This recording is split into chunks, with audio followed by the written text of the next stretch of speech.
Bad news sells, man. Why? What is it about us that is so eager to fan the flames of anarchy? I don't know. I think deep down, kind of the depravity of man is we like to see other people fail. You know, we like to see people succeed, but we also really like to see people fail. Why? Makes you feel better about yourself. Do you think it's just so? One thing that you always tell me, and in our private talks, is like you need to stop comparing yourself. Yeah.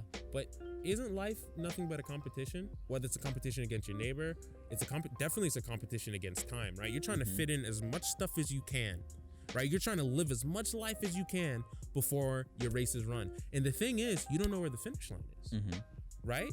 So it's kind of like, is that just our nature to want to see things burn, to know that we're better than?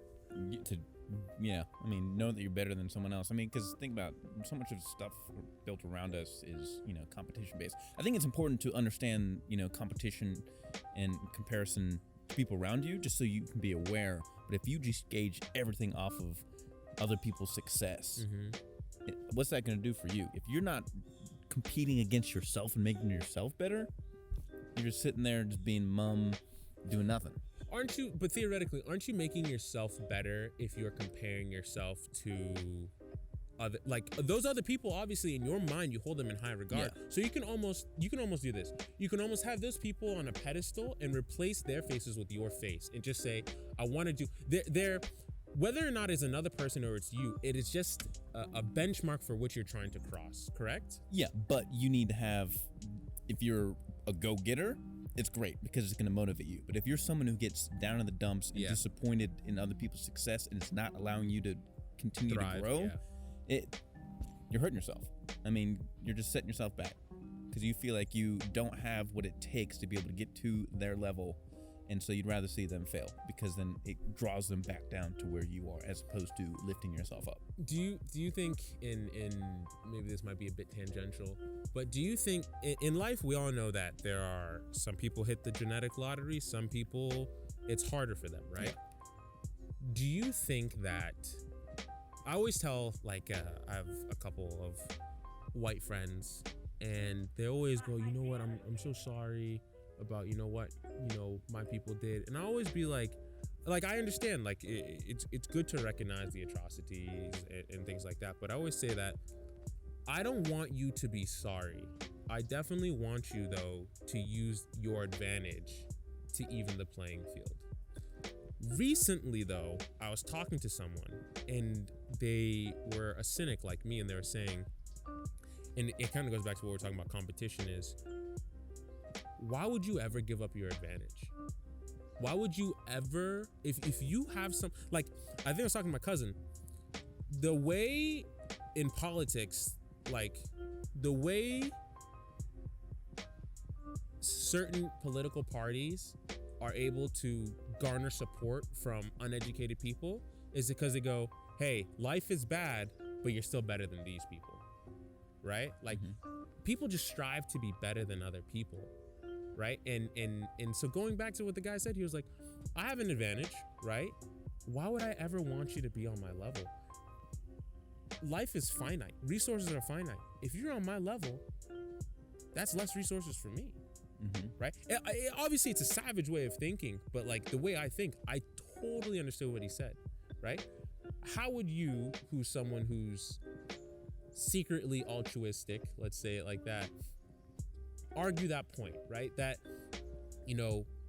if let's say I'm a manager of a hedge fund, if I bring you up, now there's less money for me. Like there's less, if someone's on my level, we live in an ecosystem where resources are finite. So that means now I'm competing with someone else for what's mine. Isn't competition good though? Oh, I love competition. Okay. Nothing makes my dick harder than competition. Okay. I love and not only do I love competition, I love competing against the best. I motivate all my ops to reach the highest heights, because if I can defeat you when you're at your best, it just means I'm that much better than you. Okay, so for the person who doesn't want an equal, but the thing is, competition is good. I think competition is good for those who feel the effects. But I don't think competition is necessarily good for the competitors. So the people that are trying to bring themselves up. I think competition is not good. It's the idea of capitalism, right? Starbucks and Pete's. It's not good for Starbucks and Pete's competition, but it's good for us, the consumer, right? If Pete's brings their price down for I don't drink coffee, for a latte to $2.75, Starbucks has to bring theirs down to $2.65. I'm gonna say thanks a lot. Right? You win, Yeah. but Starbucks quote unquote loses. Yeah. So But I think when you have more competition and you see these, big corporations, like, so for instance, I was in San Francisco back over Thanksgiving. I was trying to find cafe because I'm a caffeine fiend. Pete's closed. All the local spots closed. You know what the only spot? Starbucks. It was on every corner. Yeah. They have such a dominance in that market because they've established, they have loyalty rewards programs. Yeah. Their coffee's decent enough. They figured it out. But who's that benefiting you? Who's that benefiting? You. Starbucks, of course. No, it's and then benefiting you. us, the consumer. Right? But the thing is, like, competition-wise, they have more stores open, so they have more. Like, they are also taking a hit. But like obviously, they probably thought in their model, like, hey, if we have more stores, we'll be able to service. We'll win, but not without sacrifice. Now you need more capital. You run the risk of, if things go bad, now you have more stores to. Like, there's always. I'm getting what he's saying. I don't agree with it, but I definitely understand the rationale, which is competition is not advantageous for the competitors, but it is advantageous from those who are on the periphery, right? It's an interesting kind of concept. Obviously, I don't eat till everybody eats, because for me, competition is such a big thing for me that I don't care if I have to suffer, knowing that I was the best amongst. I can sleep well with that. I don't need things. I need success, right? But I think some people, like a lot. My mom said something to me that was incredible, which was the reason why a lot of these people of privilege, I don't want to say necessarily, don't want fairness, is because they know that within their mediocrity, they can survive. Right? Think about it like this. We went to a school where a lot of kids whose parents own businesses. Those kids necessarily didn't have to do super well in school, but they knew they were set up, right?